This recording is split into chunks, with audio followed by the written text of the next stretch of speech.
నేను చాలా తుఫాన్లు చూశాను, వరదలు కూడా చూశాను.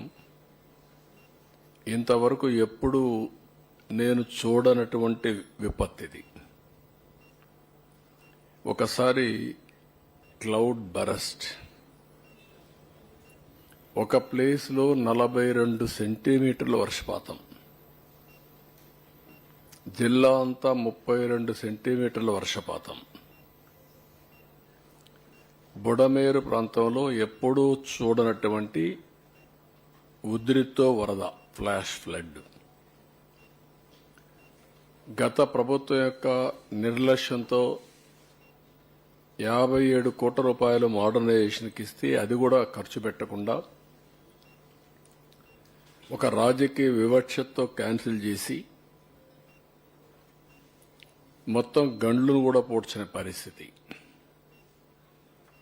ఇంకొక పక్కన బుడమేరు మొత్తం ప్రాంతం అంతా కూడా అన్యాక్రాంతం అయిపోవడం, కబ్జాలు జరగడం, అనాథరైజ్డ్ కన్స్ట్రక్షన్స్ కట్టడం.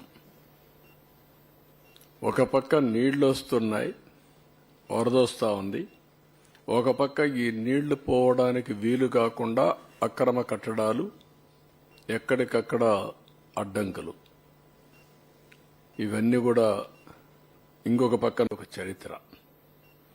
ఒక పక్క ఏదైతే నేచర్ వక్రీకరించినప్పుడు, లేకపోతే మనం నేచర్తో ఆడుకున్నప్పుడు ఇలాంటి అకాల వర్షాలు లేకుంటే క్లౌడ్ బరస్ట్లు కావడం, ఇవన్నీ కొత్త కొత్త ఫెనామినాస్ మనం చూస్తున్నాం.